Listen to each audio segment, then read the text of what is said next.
Hey guys, thanks for tuning in to another video on ForgottenWeapons.com. I'm Ian McCollum and I'm out here today at Varusteleka's Finnish Brutality 2024.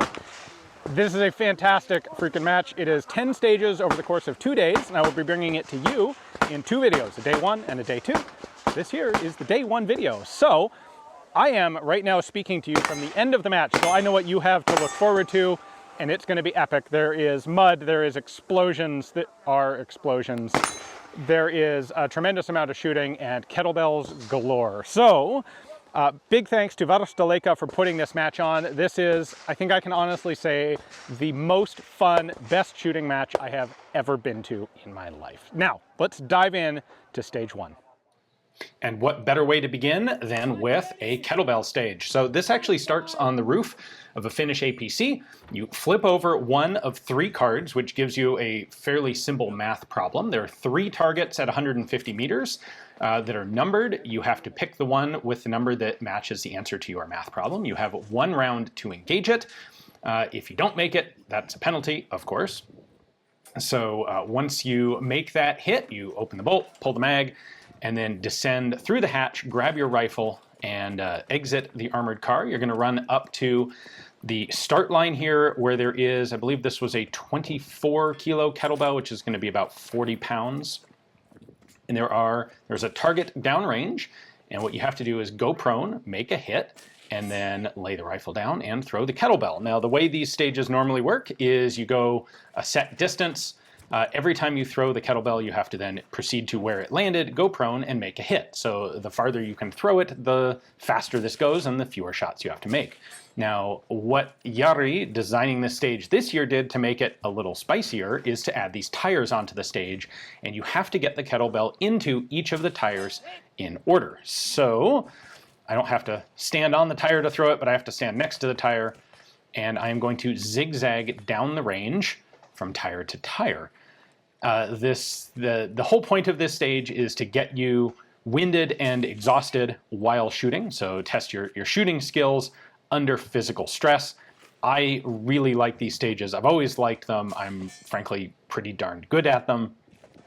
And by the way, I am using for a rifle this year a semi-auto clone of a Finnish RK62 M3. That's their modernized, updated version of the original Valmet M62. I've got an Aimpoint Micro on it. I've got an Ase Utra suppressor on it. That's the Finnish Army red dot, the Finnish Army suppressor, and then some modular sort of updated parts on the rifle.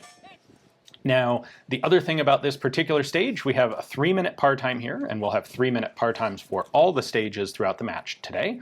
And you go all the way down range, tire to tire to tire, until you get to the very last one. And then, if you haven't run out of time yet, you continue, starting to go backwards towards where you started. And a few people, so I didn't do the best here. I was tied for second best on this. I should say every tire that you get is a 6-second bonus to your time, which is such a short bonus as to be just sort of a cruel joke. I did luck out, I don't know if it's luck, but I did have the nice benefit here of the ground was nice and hard, the kettlebell tended to roll really well. So it always took me, I was never able to get a kettlebell into the next tire in a single throw, but I think I got 2 shots for every single one of them. So this, I have now made it to the very end of the match, or end of the stage, and then the timer goes off. So I'm very happy with that. I got a 60-second bonus for making, I got a 30-second bonus for making the sniper shot at the beginning, and then 5 6-second bonuses for making each of the tires. There were 15 of us who got to that tire, so 15-way tie. Now, I was shooting in Armored Breacher Division, so to be in Armored, I had to have 12 kilos worth of gear on me, as well as a number of specific required elements. Those are like a knife, a light, a liter of water. Essentially, those come from the Finnish SRA, or Finnish Reservist Shooting Competition structure. Then Breacher is an additional voluntary element of the match where after every stage you have to perform a physical challenge, and they're all tied, and the people who get the best times on each one get a little bit of a bonus to their overall score. So this one is dragging this weighted dummy. This was, I believe, a 100 or 120 kilo bag. This thing was really, really heavy. This was pretty miserable. Now, for me, we did these breacher segments after each stage, and we did them in 2s and 3s. And every single stage, I opted to go and do the breacher on a group with Jari from Varusteleka. He's the CEO of Varusteleka, and the stage designs are all his fault. And Giga from Polinar Tactical. So I actually did reasonably well on these, but it felt like I was doing pretty poorly because I came in last to those 2 other complete studs every single time. So this particular drag started out kind of strong. I had the idea of just start with a consistent pace, make it something that you can continue all the way, and that worked for about half the stage, and then oh man, this was pretty brutal. So I'm still making some progress here, but it's really slowing down. What started as a consistent slow walk has turned into a heave and move. You can see Giga has completed this and fallen over and dumped his armor. Jari has completed this and not quite fallen over. It took me about 5 minutes to stand up after I finished this, and my legs were pretty wobbly for a while afterwards. This was one that took a while to recover from. And this is, again, a really good example of how this whole match is going to go. There we go, one last pull. And I didn't quite die, but I kind of wanted to. So off to a good start. That is Breacher Division. There were a total of 235 people in the match this year. Of those, the majority were in Armored. It was like 160 people in Armored and 49 in Breacher. All right, Stage 2, Monkey Business. This is going to start on top of a Finnish Sisu armored truck, sort of like a upscaled Humvee. They're pretty darn cool. There are 2 targets, 1 full-size silhouette, 1 small plate, and you have to engage each of them twice, then run to the monkey bars and traverse the monkey bars. Now, if you fell off or touched the ground, you had to do a penalty lap traversing a quote-unquote minefield full of clay pigeons, and if you stepped on a clay pigeon, the stage was immediately over. I did not fall off the monkey bars, so I proceed to the pistol section, which is 2 hits on each of the targets with pistol, and then back across the monkey bars, and we're going to repeat this process a total of 3 sets of rifle shots and 2 sets of pistol shots. For pistol this year, I'm using a Laugo Alien Creator Series, which is a super cool gun. It is absolutely ridiculously out of its element in a brutality match, but I really like the thing. I love the technology in the Laugo. I love the design. It would end up, didn't give me any problems on this stage, but it would end up malfunctioning for me a whole bunch in this match because I had loaner ammo, and the ammo I got was 154 grain Gecko Subsonic, which has this heavy truncated cone bullet design in order to get 154 grains of weight into a 9mm bullet. And it just did not feed reliably once I got below about half of a magazine. For a full mag, there was just enough spring pressure to get the things to feed properly. You'll see it later on. It'll start giving me malfunctions. Now here, I hit each of those targets 2 times, then we pull the mag and have a single shot to make a hit on the target. If you miss, that's a 60-second penalty. That's a pretty standard brutality trope. And the idea is you clear the pistol or rifle by making that shot, and so then it is totally safe to holster. In the case of rifles, once you do that, the 180 safety rule generally doesn't apply. So you may have noticed me ducking down and grabbing something at the monkey bars there. I had a piece of candy on my armor that fell off. Any personal gear left behind is a 60-second penalty for the match. So I wanted to pick that up and not lose it, not get a penalty for it. Anyway. Second breacher stage here is a little bit less physical. This is bury a pair of landmines on this road. Now, we each got e-tools, folding e-tools. Fortunately, mine was intact, hadn't been broken yet. We did a similar stage digging foxholes last year, and the e-tools did not last long. By the way, you do have to properly tighten these things down before they'll work right. The dirt here is actually fairly soft. The problem is the ground consists of about 80% rocks and only about 20% dirt. So you can see I can go through the dirt fairly well, but I am hitting all sorts of rocks. So the mines have to be buried pretty much exactly level with the ground, just deep enough that you can run a layer of dirt on top to hide them, but not so much dirt that the mine is actually buried. You want the surface of the mine to be right at ground level to be triggered properly. Of course, these aren't actual mines. These are 10-kilo weight plates. So Giga is way ahead of me there. He's already got the first one done, nicely hidden there. I'm still trying to carve rocks out of the ground here. This is one of the elements I like about Breacher is it wasn't just punishing physicality. It was also some reasonably practical skills like this. You'll see we actually had one sort of mental skill Breacher that'll come on day 2, so that'll be tomorrow. There we go. There's my first one buried. That's good enough. I'm calling for the RO. And the RO says I'm good to go. So now let's go bury the second one. So the idea behind Breacher is just to make the match a little more difficult and a little more physical for everybody who wants that extra bit of challenge. Am I well suited to this? Not really so much. These are like it came through with the sandbag drag. I'm not winning any of these things, but when Jari, the Varusteleka CEO and overall extremely cool dude, sets that challenge, I feel like I really have no option but to do my best to meet the challenge. So we've done Breacher the last 2 years at Finnish Brutality. The year before that, there was a recon division where after every stage you had to run 3 kilometers in all of your kit. That was truly horrible. That was in fact so horrible that it has not happened since, and I don't think it's going to happen again. The biggest problem with that, aside from the physical challenge of it, was that it took enough time that competitors really didn't have a chance to engage in the social aspects of the match. And that's a real bummer, because a big part of what makes these matches so enjoyable and so much fun is the social element, getting to hang out, talk to the other people on your squads. This is very much a match that is you against yourself and you against the stages. It is not a cutthroat competitive you against all the other competitors sort of match. And so everyone's super friendly. It's a great time, especially hanging out with some of my friends like Giga from Polinar, Calvin from Firepower United, Bloke, and usually Fab, but just Bloke this year from Bloke on the Range. Yeah, Giga's making fun of me for having a visible mine. You know, screw you, Giga. It was good enough to count. And there is Breacher number 2. Well, that was fun. Yeah, that actually was.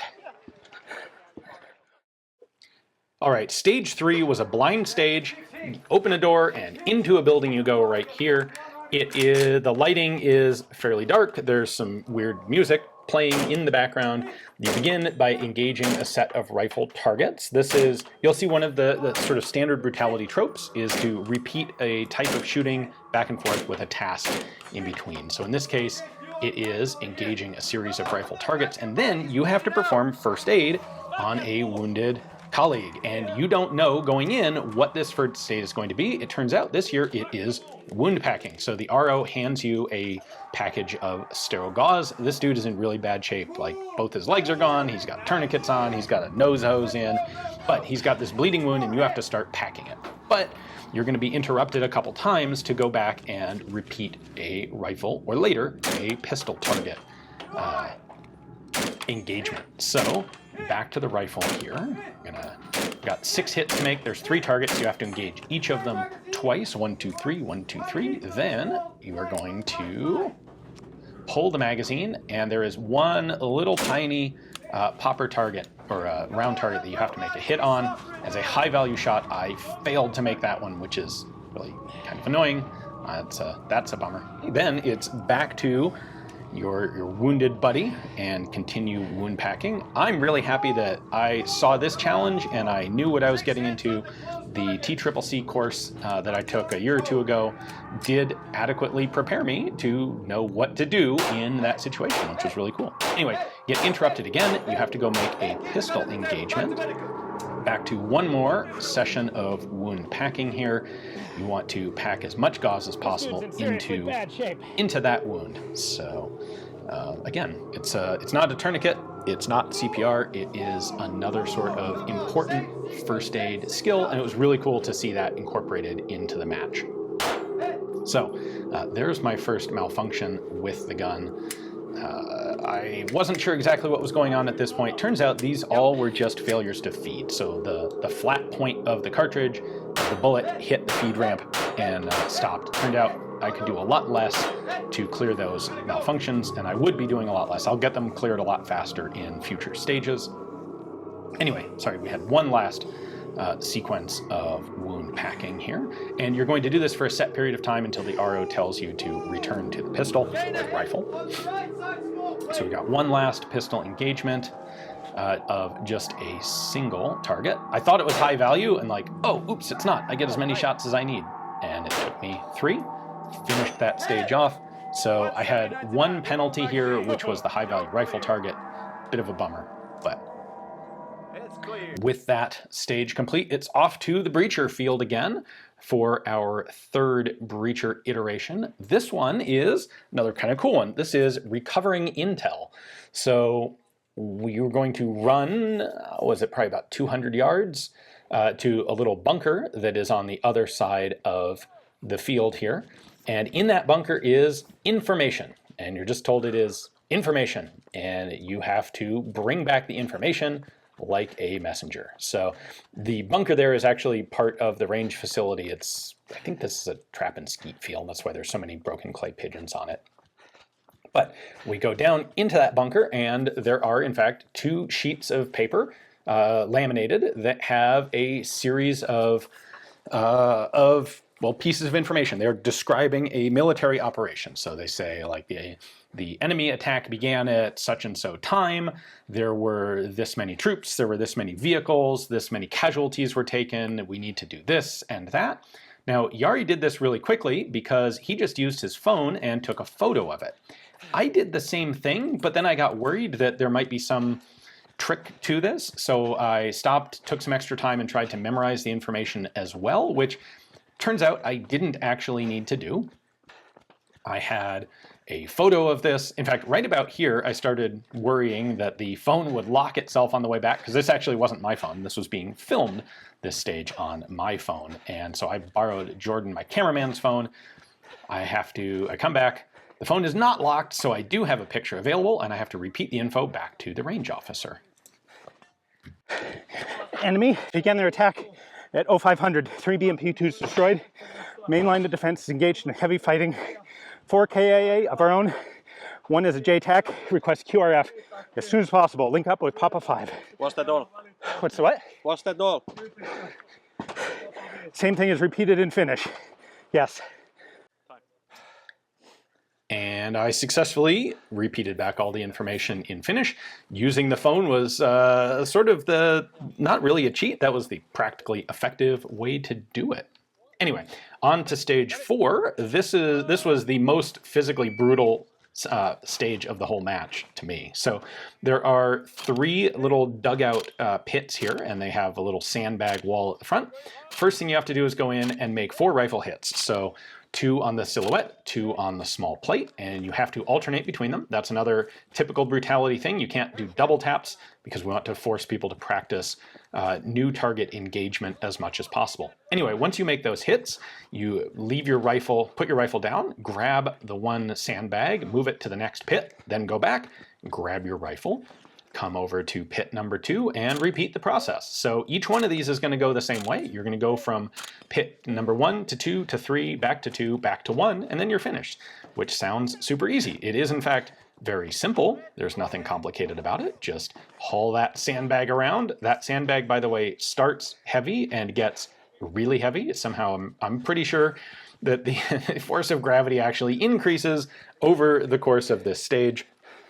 Again, there is a 180-second maximum par time available to you. We had a bunch of people par out on this stage. The shooting is not particularly difficult. The silhouette's super easy. The small plate is a little bit of a challenge. You have to take care and make a proper good hit on it.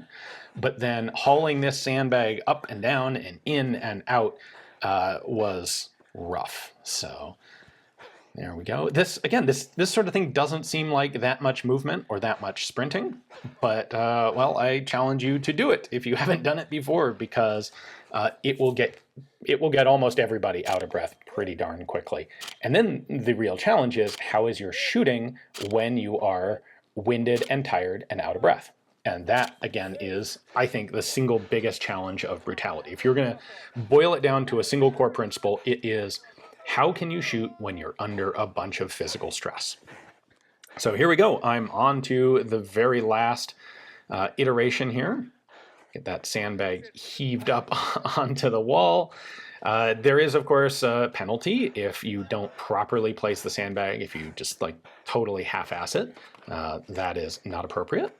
I'd made some misses here, so I decided to do a proactive magazine change. I didn't want to get 3 shots in and then have the thing go click. In the process, I managed to bump the sandbag, it falls, so I have to shove it back up into place. I was really concerned that I was almost out of time here. As it turned out, I wasn't quite. I would end up finishing this stage in just under 160 seconds, so I had about 20 seconds to spare.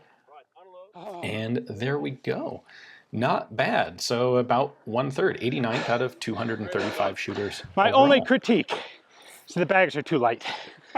What do you do after a strenuous stage? Well, another breacher evolution. This was another nasty physical breacher evolution. This one is, I can't remember what exactly they called them, but we had to do paratrooper burpees here, which is you stand up, arms vertically up, go down on your chest, arms and legs out horizontally, stand up, arms up again, lay down on your back and push your arms and legs out horizontally from your back. And that is 1 repetition. And in between those, we had to then sprint over to the second stick. And the challenge here will run for a total of 2 minutes. How many of these can you do in 2 minutes? And again, like, this doesn't seem all that challenging. It is, in fact, very simple. It's also rather exhausting. So I paired up with Yari to do this. I counted for him, and then he counted for me. And again, this is sort of the epitome of breacher brutality. We're going to make you do stressful shooting challenges, then you're going to up it by doing it all in armor. I was wearing solid level 4 plates here, carrying a combat load of ammo, carrying water, flashlight, knife, med kit, all that sort of good stuff. And then we're going to up it 1 more notch by doing breacher iterations between each stage. By the way, these paratrooper burpees are totally awful, and nobody should ever do them ever if they have the choice. I did have knee pads built into my BDUs here. These are Varusteleka standard L4 BDUs, and there are knee pad pockets in there that I was using, so I was able to kind of slam myself down on my knees. Definitely harder than I normally would have otherwise. This is very rocky ground.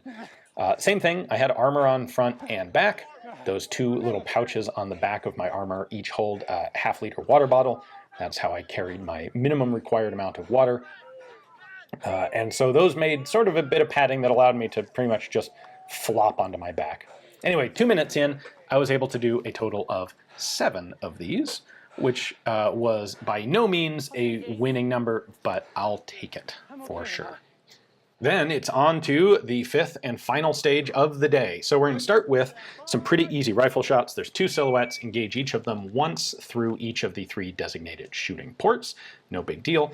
Then you're going to have to move through that trench that you can see on the left. It's a piece of, well, it's not a trench. It's a piece of drainage pipe. There's 2 pits dug, one at either end. The thing's full of water. You have to take an ammo can full of rocks or dirt through it. I had Chris Hansen of Virginia Citizens Armory giving me some motivation here. Get in the tunnel! Let's go! Get in the tunnel! Let's go! Why are you still inside the tunnel? Forgot weapons! I forgot when you got in the tunnel! Let's go!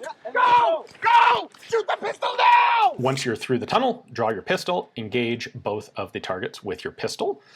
These are relatively long pistol targets. There were some people who had a lot of trouble with those. Then it's take the ammo can, back through the tunnel. Some people just pushed the can. My tactic was to heave it as far as I could down the tunnel.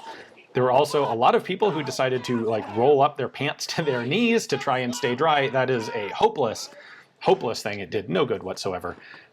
Would have been nice if I had a second pair of boots. My boots would end up being soggy for the rest of the match after this, but whatever. I had good Varusteleka wool socks, and that kept my feet nice and warm anyway. So there are a total of, you have to go through the tunnel 4 times. You're going to do 3 sets of rifle shooting and 2 sets of pistol shooting. So again, you can see sort of the brutality stage design nature here. None of this shooting was really all that difficult. The whole thing, I was pretty confident that I would be able to make it all the way through this stage under 180 seconds without any trouble. There we go, heave that can through again. This tunnel just took more time than I think almost anyone realized it would. It was slow. It was a slog to go through. And as you're running and shooting, you're getting winded, you're getting tired. So back to the pistol here. This is the second and final pistol engagement. Hit each target once, then drop the magazine, and you have a high value shot to make. So you've got only 1 shot. If you miss it, that's a 60-second penalty. I did hit it. Then holster the pistol and back through the tunnel. The pistol is known empty here. And by the way, I enjoy running the Laugo Alien through stuff like this. It got a little bit wet, but honestly not particularly wet. Wasn't really that big of an issue. Didn't cause me any problems for the rest of the match. I've mud tested the Alien. I've sand tested the Alien. It is a remarkably durable and reliable pistol. So, final bit of rifle shooting. I really thought I was going to be okay here. Start with the easy one. Get those 2 hits. There's 1, and come on. There's number 2. Transition over to the other VTAC. And 1, 2, nope, 2. Come on, make the hits. And then I run out of time, sadly. So this was the only stage today that I parred out. I had 2 rifle shots left. That meant 120 seconds of penalties for not making those 2. You can see, even with that, I was still only in 70th place out of 235. The US manuals are more basic. All right, you ready to throw some grenades? I am ready to throw some Finnish training hand grenades. They're like concrete, I think. I thought they were chalk when I first saw them. I was like, oh, these are going to be light. So here there were 3 target circles painted on the ground. Each one had a little flag in it, and you had to get the grenade into the circle. They were worth 4, 6, 8, and 10 points. Each farther one worth additional points. And it didn't matter where the grenade landed. It mattered where the grenade came to a stop. So I ended up getting 3 of them landed in the 6-point thing, but 2 of them rolled out. So total of 6. There we go. All right, that was day 1. Stick around. We'll have day 2 coming up tomorrow with more, bigger, and better.